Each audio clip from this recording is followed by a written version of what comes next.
Ну, по-перше, я так думаю, что не 12 год мы, 12 играем, а 10, 12. Больше 10, почти 11 лет.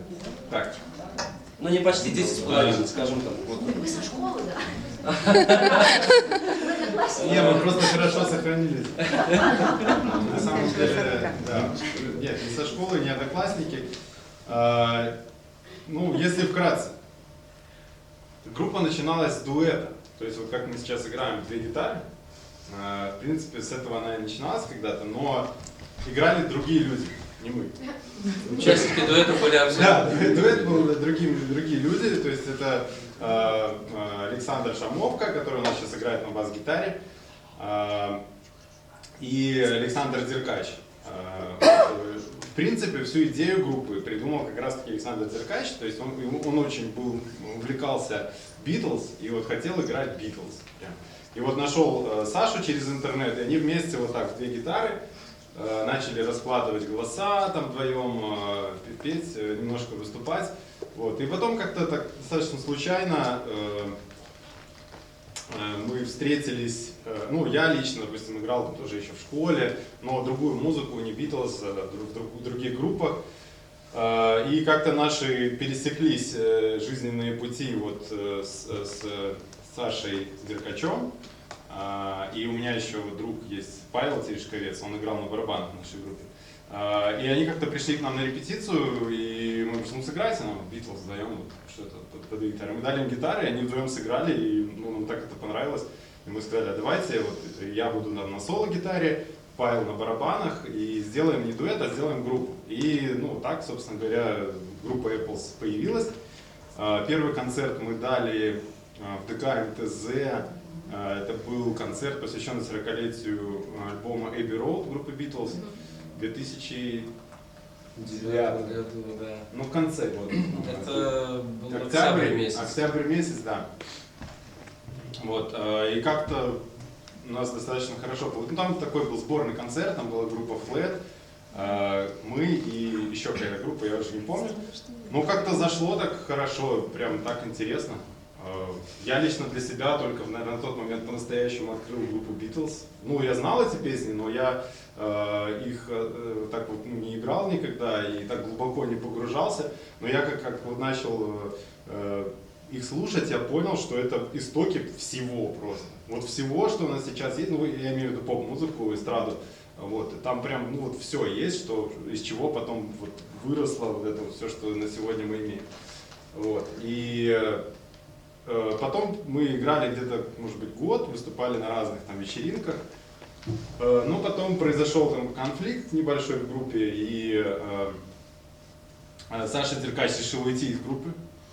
Но на тот момент мы уже заприметили Андреса. Вот я хочу рассказать историю. Был концерт, посвященный, ну как концерт, вечеринка скорее, такая, посвященная дню рождения Джона Леннона. Устраивал ее тогда покойный уже ныне Геннадий Николаевич Стариков, если вы помните такое. Да. Такого. Да. И я вот, как сейчас помню, ну, туда пригласили ребят, которые играют Beatles, в Минске несколько было групп. Я с Андресом тогда не был знаком, но я как сейчас помню, что я просто отошел на бар что-то взять. И я пока вот заказывал, слышал, что играла песня Yesterday Beatles. И я вот очень хорошо помню этот момент, я стоял и думал, это запись или это вот поет кто-то на сцене? Ну, то есть я не мог просто понять. Обычно это слышно, что ну, живое исполнение, да? А здесь я стою такой и думаю, это запись или это все-таки, вот, ну, не может же так человек чисто петь, ну, просто не вот. И я когда вернулся, увидел, Андрей спел на сцене под минус, по-моему, под минусовку пел на песню. Да. И все, то есть мы сразу Андреса в сторонку, взяли контакты, и как видите, ну, контакты эти пригодились, мы сразу позвонили Андресу, говорю, Андрес, давай к нам, вот, и все, с тех пор мы как-то так вместе сыгрались и сдружились, и вот с тех пор играем. Наверное, самая яркая, одна из самых ярких глав нашей совместного творческого пути, да, это поездка на Всемирный Битлз фестиваль Ливерпуль. в 2011 году. 11 августа 2011 года, да. Да, это очень был интересный экспириенс. Ну, этот фестиваль проводится каждый год в Ливерпуле. Проходит он где-то в течение 2 недель. Город в это время превращается в огромную концертную площадку. То есть это не то, чтобы одна какая-то сцена. Во всем городе организуется несколько площадок открытых. В гостинице там была площадка, в Кавern-клабе в самом, где Битлз когда-то выступали. И на этих площадках со всего мира съезжаются десятки групп. Из Японии, там, не знаю, из Кореи, из Аргентины, Канады, ну, со всего мира. И выступают вот, в течение 2 недель по очереди. То есть, в принципе, там просто каждая группа, по-моему, по 45 минут сет один играет, да, и потом следующий, на разных площадках. Вот, и мы так за неделю там сыграли, наверное, раз 10, да, или 11 разных Да, локаций. 10 концертов у нас было за 7 дней. Ну, то есть много, то есть в некоторые дни там было по 2 и по 2 Да, концерта. Ну, это было очень интересно, прям. И как англичане хлопали и свистели? Вот я только что хотел об этом сказать. На самом деле, вот тоже из наблюдений, у них, конечно, публика в целом, как бы так сказать, они как-то более тонко ощущают, насколько вот хорошо ты исполнил ту или иную песню. То есть, если реально вот ты сам сыграл и чувствуешь, что ну получилось, ну так часто бывает, что получилась песня или не очень, там поймал волну, не поймал, то есть и сразу вот отдача по аплодисментам или меньше, или больше, то есть люди там в принципе как-то, ну они более музыкально что ли, ну это может быть связано с историей самой нации, там их музыкальной историей и так далее, то есть они более какие-то тасованные, такие более чувствительные что ли, вот качество исполнения, но в целом нас встречали очень хорошо. То есть, ну, каких-то негативных моментов. Я, честно, не припомню. Да, не было. Вот, все было очень круто и прям душевно. Приятно было поиграть на сцене, на которой когда-то играли Битлз. Ну, там не совсем этот кавер чуть-чуть перестроили, уже с тех пор перенесли там чуть-чуть другое место, но близко. То есть атмосфера вся, этот подвал на 4 этажа вниз, без вентиляции совершенно. То есть там, вот, кстати, интересный тоже момент, что англичане позаботились о том, чтобы полностью оставить вот эту вот атмосферу. Туда, когда заходишь, и полный клуб людей, там очень влажный, душный воздух, запах пива просто стоит на этот самый. То есть, ну, находиться там достаточно тяжело во время концерта. Но это абсолютно та атмосфера, которая была вот тогда. И они это оставили, не делая там какие-то кондиционеры, там, вытяжки и так далее. И, ну, за это, на самом деле, респект, потому что ну, можно себя ощутить в 60-х. Это круто. Что еще? Как часто у вас бывают концерты вот сейчас? Ну, где-то пару раз в месяц, 2-3 раза в месяц. Да, ну, мы, конечно же, 10 лет подряд играть Битлз, только это скучновато, наверное, становится со временем. И поэтому мы разную музыку сейчас играем. Мы играем Битлз и современных всяких исполнителей тоже, ну, зарубежные, в основном рок. А есть что-то свое? Или вы только... Есть, но у нас есть одна песня, вот, мы ее записали, даже написали, сделали, но потом как-то сошлись на мнении, что нам вот, по кайфу. Нет, песня получилась достаточно хорошая на самом деле, и все, кто ее слышали, всем очень так, ну, типа нравилось, и в принципе такое качество, такое западное звучание.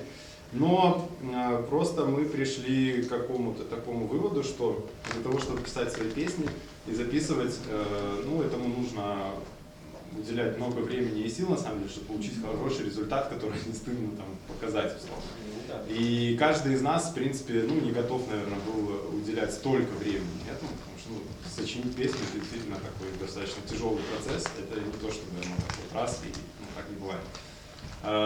И мы просто сошлись на том, что вот мы собираемся вместе, играем, получаем это удовольствие, играем любимые песни, видимся друг с другом. Это, кстати, отличный повод, да, снова встретиться с друзьями, с хорошими, пообщаться. И этого, в принципе, нам достаточно.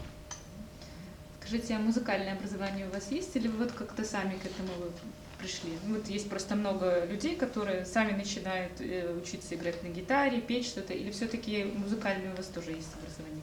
Ну, конкретно у меня нету. Вот у Андреса профессиональный музыкант, у него есть музыкальное образование академическое. У Саши Шамовка, который на басу играет, тоже есть музыкальное образование, руководитель хора. Ну, барабанщик у нас тоже с музыкальным Да. образованием. Олесь. Один я, короче. Ладно, мы тебя прощаем. Я просто занимаюсь организационной работой, поэтому мне мои косяки прощают, ребят. Ну и играете вы очень даже хорошо, поэтому... Ну, спасибо. Это уже опыт наработанный. Это уже на опыте, да. Ну, наверное, импресарио хорошего надо было, потому что у вас продвигали. Менеджер. Потому что это ведь, ну, менеджер, как это называется. Ну, с одной стороны, я считаю, что, ну вот как бы условно в категории кавер-группы, а мы кавер-группа, у нас нет своих песен. В рамках Беларуси, в принципе, мы, ну, одни из топовых команд, то есть, ну, нас знают и там, и мы играем в лучших там, вот, которые у нас в Минске есть, рок-клубы, там, TNT, там, The King был, сейчас закрылся. Ну, то есть мы постоянно там играем. И тут уже как бы куда-то дальше прыгать. Только если вот написать свои хорошие песни и их продвигать, вот это было бы да. Но для этого нужно написать песни. Написать, да, письмо Максу Мартину, чтобы он написал песню. И все. Ну что, может продолжим? Да, давай, согласен. Вы готовы? Или может быть еще какие-то у вас есть вопросы? Искали на ютубе и не нашли. Да, Сейчас так само. это На ютубе у нас достаточно много записей. есть? Да, есть из концертов, просто поищите The Apples Minsk, вот такой запрос поисковой, Минск обязательно, да. Есть, на самом деле, есть достаточно много групп с таким названием. Одна из самых вообще историй, которую я прям обожаю, это когда нас с Андресом пригласили на интервью на радио, первый белорусский канал радио, передача «Ну и денек». И это был прямой эфир. И, значит, ну, мы разговариваем, группа The Apples, там мы тут то да сё, сейчас. И в какой-то момент ведущая говорит: а сейчас послушаем песню группы The Apples, которую вы, типа, там написали, записали. Он включает песню, а мы с Андерсом переглядываемся, какая песня, что? Да, и заиграла песня голландской группы The Apples. Ну, и так как это был прямой эфир, уже деваться было некуда. Ну, мы, конечно, песня проиграла, закончили, говорим: отличная песня, но не наша. Где-то есть запись до этого эфира. Это было эпично, интересно. Ну, так как бы вот, да, бывает. Поэтому, ну, по поисковому запросу The Apples Minsk вы найдете, и у нас есть профиль в Инстаграме, где тоже есть видео, там, которые мы записываем, выкладываем. И на Ютубе тоже довольно-таки много. То есть, ну, наш канал есть, но он такой не очень пока заполненный, мы еще туда дозаполняем. Но вот всяких видео с концертов достаточно много. Вот. Ну, продолжим тогда? Да. Давай. Становимся. Купить любовь.